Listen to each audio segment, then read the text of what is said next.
Praise the lord. ప్రభువైన యేసుక్రీస్తు నామమున ఈ కార్యక్రమాన్ని వీక్షిస్తున్న మీ అందరికీ శుభములు తెలియజేస్తున్నాను. విజన్ క్యూటీ ఫెలోషిప్ వారి యేసుతో ఏకాంత సమయం ఈ క్వైట్ టైం కార్యక్రమమునకు మిమ్మల్ని ప్రేమతో ఆహ్వానిస్తున్నాను. దేవుని వాక్యాన్ని అనుదినము ధ్యానిస్తూ మన ఆత్మీయ జీవితంలో ముందుకు సాగడానికి దేవుడు మనకు అనుగ్రహిస్తున్నటువంటి సమయం కొరకే ప్రభుకు వందనాలు తెలియజేస్తూ ఉన్నాను. మార్కు సువార్తను మనం వరుసగా ధ్యానం చేస్తూ ఉన్నాం. ఈరోజు మన ధ్యానం కొరకై ఏర్పాటు చేయబడిన లేఖన భాగము మార్కు సువార్త 15వ అధ్యాయము మొదటి 15 వచనాలు. ముందుగా ఈ భాగంలో మనం 12వ వచనం నుండి 15వ వచనం వరకు చదువుకుందాం. అందుకు పిలాతు, అలాగైతే యూదుల రాజని మీరు చెప్పువాన్ని నేనేమి చేయుదునని మరలా వారిని అడిగాను. వారు వానిని సిలువ వేయమని మరలా కేకలు వేసిరి. అందుకు పిలాతు, ఎందుకు అతడు ఏ చెడు కార్యం చేశానని వారిని అడగగా వారు వానిని సిలువ వేయమని మరీ ఎక్కువగా కేకలు వేసిరి. పిలాతు జనసమూహమును సంతోషపెట్టుటకు మనసు గలవాడై వారికి బరబ్బాను విడుదల చేసి యేసును కొరడాలతో కొట్టించి సిలువ వేయని అప్పగించాను. ఈనాటి లేఖన భాగం ఆధారంగా మనం ఏర్పాటు చేసుకున్న అంశం ఏదనగా మరణ శిక్ష విధించబడింది. A death sentence delivered. నేటి వాక్యభాగం యొక్క సారాంశాన్ని మనం గమనించినట్లయితే, పెద్దలు యేసును చంపుటకు ప్రభుత్వ అధికారం కలిగినటువంటి పిలాతు ముందుకు తీసుకొని వచ్చారు. ప్రధాన యాజకులు యేసును అనేక విషయాల్లో నిందించారు. అయినప్పటికీ యేసు మౌనంగా నిలిచి ఉన్నాడు. ఆయన తనను తాను సమర్థించుకోవడానికి ప్రయత్నం చేయలేదు, కానీ వారి ఆరోపణలను ఏమాత్రం కూడా తిరస్కరించలేదు. కానీ ఆయన మౌనం వహించినట్లుగా లేఖన భాగం మనకు తెలియజేస్తోంది. యేసు నిర్దోషి అని ప్రధాన యాజకులు ఆయనపై అసూయతో ఉన్నారని పిలాతుకు తెలుసు. అందుకే ఆయన విడిపించడానికి ప్రయత్నించాడు. అయినప్పటికీ ప్రధాన యాజకులు జనసమూహమును ప్రేరేపించారు. వారు బరబ్బాను విడుదల చేయమని, యేసును సిలువ వేయమని కేకలు వేశారు. పిలాతు ఇదంతా విన్న తర్వాత చివరికి ఆయన సత్యానికి కళ్ళు మూసుకున్నవాడై ఒక అమాయకుడిని సిలువ వేయడానికి ఆయన ఉద్దేశించి ఒక రాజకీయ ఎంపికను చేసి బరబ్బాను విడుదల చేయడానికి నిర్ణయం తీసుకొని యేసును సిలువకు అప్పగించినట్లు ఈనాటి వాక్య భాగం మనకు తెలియపరుస్తుంది. ఇందులో దేవుడు ఏమై ఉన్నాడు అని మనం ఆలోచన చేస్తే 2 నుండి 5 వచనాల్లో యేసు ఆయనపై అనేక ఆరోపణలు వచ్చినప్పుడు మౌనంగా ఉన్నాడు. కానీ యూదుల రాజు నీవేనా అని అడిగినప్పుడు నీవన్నట్టే అని సమాధానమిచ్చాడు. ప్రభు తనను తాను రక్షించుకోలేదు, కానీ ఇష్టపూర్వకంగా నేరస్తుడి యొక్క గుర్తింపును స్వీకరించాడు. మరియు ఒంటరిగా చనిపోవడానికి తను సిద్ధంగా ఉన్నట్లు వాక్యం మనకు తెలియజేస్తుంది.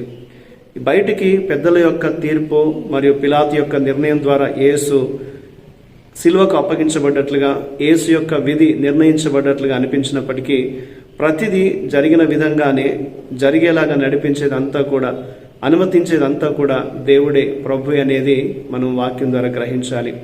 ఇందులో దేవుడు మనకు నేర్పించే పాఠాన్ని మనం గమనించినట్లయితే 6 నుండి 15 వచనాల్లో పిలాతు యేసు నిర్దోషి అని తెలిసినప్పటికీ జనసమూహము యొక్క కేకలకు ఆయన లొంగిపోయాడు.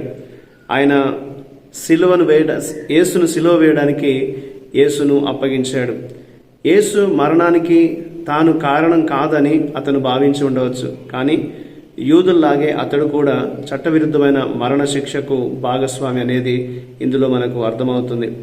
కాబట్టి ఈ ప్రస్తుత ప్రపంచంలో యేసు గురించి వక్రీకరించినటువంటి విషయాలు మనం విన్నప్పుడు మనం మౌనంగా ఉండాలని ఎంచుకుంటే మనం కూడా పిలాతుకు భిన్నంగా ఉండం. కాబట్టి మనం దానికి యేసుకు వ్యతిరేకంగా వస్తున్నటువంటి వాటికి మనము ఊరికనే ఉండకూడదు అనేది ఇందులో మనం తెలుసుకోవాల్సిన విషయం అని వాక్యం మనకు జ్ఞాపకం చేస్తుంది. కాబట్టి ఈ రోజున మనం ఈ లేఖన భాగం ద్వారా జ్ఞాపకం చేసుకోవాల్సిన విషయం ఏమనగా, యేసు ఆయన తనకు తానుగా మన కొరకు ప్రాణం పెట్టడానికి అప్పగించబడినటువంటి వాడుగా కనిపిస్తున్నాడు. తనకు తానుగా తన ప్రాణాన్ని మన కొరకు బలిగా అర్పించాడు.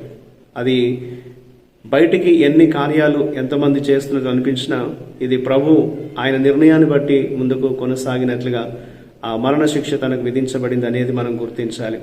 కాబట్టి ఈ రోజున మనందరం కూడా మన కొరకు ఈ లోకానికి దిగి వచ్చి మన కొరకు ప్రాణాన్ని పెట్టి మనల్ని విడిపించడానికి తను తాను అర్పించుకున్నప్పుడు యేసును మనం మన సొంత రక్షకుడిగా అంగీకరించి మన జీవితాల్లో ఆయన మార్గంలో మనం సాగాలి అనేది దేవుడు మనకు జ్ఞాపకం చేస్తూ ఉంటున్నాడు. అలాగే ఈ లోకములో యేసు గురించి ఏదైనా తప్పుడు బోధ, తప్పుడుగా వక్రీకరించినటువంటి విషయాలు మనం వింటే మనం మౌనంగా ఉండకుండా దాని కొరకు మనం సత్యం కొరకు నిలబడాలి అనేది దేవుడు మనకు ఈ వాక్యాన్ని బట్టి జ్ఞాపకం చేస్తూ ఉంటున్నాడు. కాబట్టి ఈ రోజున మనందరం కూడా యేసయ్య నిర్దోషిగా ఉన్నప్పటికీ మన దోషములు భరించడానికి, ఆయన ఏ పాపము లేనివాడుగా ఉన్నప్పటికీ మన పాపములు భరించడానికి ఆయన శిలువకు అప్పగించబడ్డాడు. మరణం ఆయనకు శిక్షగా విధించబడింది. కాబట్టి మనల్ని విడిపించటకై యేసయ్య చేసినటువంటి గొప్ప త్యాగాన్ని తలంచుకుంటూ మన జీవితాలు ప్రభువుకు సమర్పించుకొని ఆయన ఇచ్చేటువంటి గొప్ప రక్షణ మనం పొందుకొని ప్రభు యొక్క మార్గంలో మనం నిరంతరము జీవించాలి అనేది దేవుడు మనకు ఈ వాక్య భాగాన్ని బట్టి జ్ఞాపకం చేస్తున్నాడు. ఆ రీతిగా మనం ప్రభు మార్గంలో కొనసాగేటట్లు దేవుడు మనకు సహాయం చేయలాగున దేవుని సహాయం కోరుతూ మనం ప్రార్థన చేద్దాం. మా ప్రియ పరలోకపు తండ్రి, నీ కృపతో మమ్మల్ని నేను రక్షించావు, నీకు వందనాలు. మా కొరకు ప్రాణం పెట్టినందుకై నీకు స్తోత్రాలు చెల్లిస్తున్నాం. ప్రియమైన దేవా, సత్యానికి రాజువైన నీకు మాత్రమే మేము లోబడటానికి మాకు సహాయం చేయండి. ప్రభా, మీ మాటను మాత్రం వినుటకు మాకు సహాయం చేయండి. మా దురాశ మరియు స్వార్థం యొక్క స్వరాన్ని అణిచివేయండి.